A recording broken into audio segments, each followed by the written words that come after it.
할렐루야.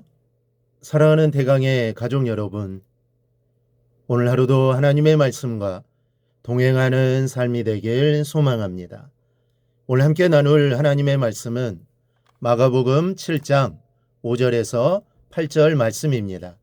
이에 바리새인들과 서기관들이 예수께 묻되 어째 당신의 제자들은 장로들의 전통을 준행하지 아니하고 부정한 손으로 떡을 먹나이까?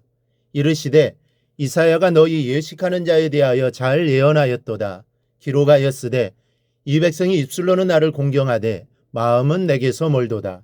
사람의 계명으로 교훈을 삼아 가르치니 나를 헛되이 경배하는도다 하였느니라. 너희가 하나님의 계명은 버리고 사람의 전통을 지키느니라. 아멘. 하나님께서 우리에게 주신 계명이나 말씀을 잘 준행하는 것은 하나님 자녀의 의무입니다. 그리고 어떻게 하면 하나님의 말씀대로 살까 하는 것이 우리들의 가장 큰 관심거리가 되어야 합니다. 또 그렇게 실천할 수 있는 더 좋은 방법이 있다면 서로 나누어서 우리의 삶이 하나님 보시기에 아름다운 모습이 되어지도록 힘을 써야 합니다. 그런데 어떤 때는 이렇게 하나님 말씀대로 살려고 애쓰는 노력이 인간 중심으로 변질될 때가 있습니다. 하나님 말씀대로 살려는 방법이 되어야 하는데 오히려 그 방법이 너무 강조된 나머지 하나님 말씀보다 방법 자체에 더 큰 비중을 두는 겁니다. 이렇게 되면 문제는 심각해집니다. 하나님 말씀 속에 사람이 정한 규칙이 들어앉아 주인 행사를 하는 꼴이기 때문입니다. 그리고 그런 잘못된 잣대를 쥐고 들이대는 사람들은 꼭 하나님의 권위와 이름으로 자신들의 방법을 강요하기 시작합니다. 이러면 하나님의 역사도 그치고 또 사람들은 인간적인 규칙이 짐이 되어 버거워하고 그 일을 주관하는 사람들은 하나님의 종이 아니라 사단의 노역군이 되어버리고 마는 것입니다. 바로 그런 사람들이 예수님 시대의 바리새인들과 서기관들이었습니다. 오늘 예수님 앞에서 문제가 된 규칙은 손을 씻는 것에 대한 것입니다. 유대인들은 장로들이 정한 유전에 따라 모든 식사 전과 또 식사 중이라도 요리가 바뀔 때마다 손을 씻지 않으면 안 되었습니다. 그것도 간단하게 손을 씻는 것이 아닙니다. 정해진 절차에 따라 손을 씻어야 합니다. 이 손을 씻는 물은 반드시 큰 돌 항아리에 담아두었던 물이어야 했습니다. 그래야만 그 물이 다른 목적으로 사용하지 않았고 그 물에 다른 불순물이 섞이지 않았다는 것이 증명되었기 때문입니다. 또 손을 씻기 시작하면 양손의 손가락을 위로 향하게 하고 물을 부어서 적어도 처음 붓는 물이 손목까지는 흘러내려와야 합니다. 그 물의 양도 정해 놓았는데 계란 껍데기로 하나 반 정도의 양이었습니다. 그리고 양손의 손등과 손바닥을 충분히 문질러야 하고 그 위에 다시 손가락 끝을 아래로 향하게 한 다음 손목부터 물을 부어 흘러내리게 해야만 했습니다. 이 절차가 끝나야 비로소 손이 깨끗하게 되었다고 믿었습니다.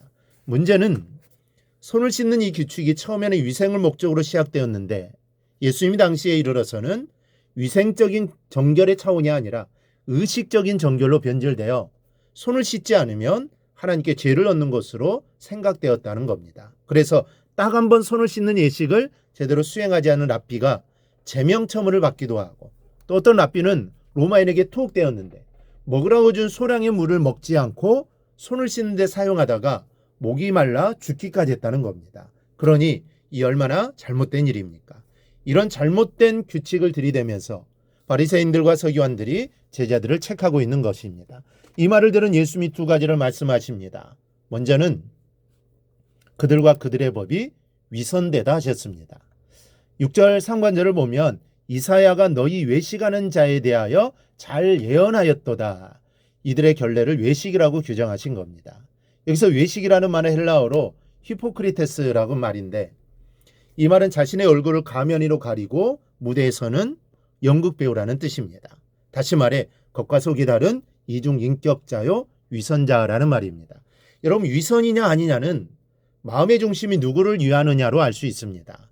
지금 이 바리새인들과 서기관들은 하나님을 위해 제자들 앞에 결례를 들이대는 것이 아닙니다.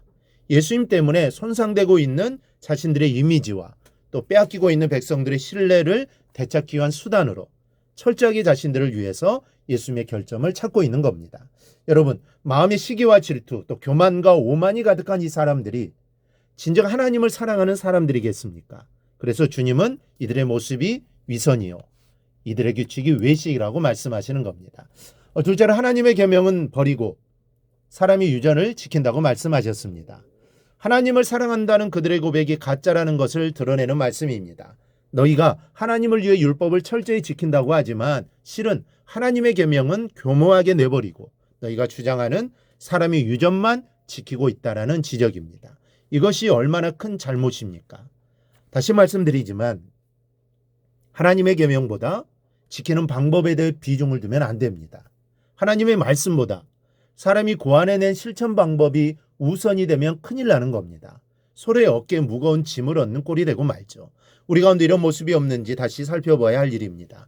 말씀 보지 않으면서 유행되는 신앙의 모습을 이리저리 뒤쫓아 다니는 것도 옳은 것은 아닙니다.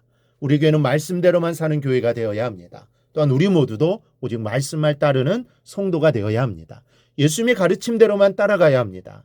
말씀 듣기를 즐기고 말씀에서 주시는 믿음으로 사명을 감당해 나갈 때 주님께서 필요한 모든 능력을 공급해 주실 겁니다. 이런 믿음의 확신을 가지고 오직 말씀대로만 살아가는 삶이 되기를 주님의 이름으로 축원합니다. 오늘 묵상한 말씀을 굳게 잡고 삶으로 실천하며 살아내는 대강의 모든 성도들이 되기를 축복합니다.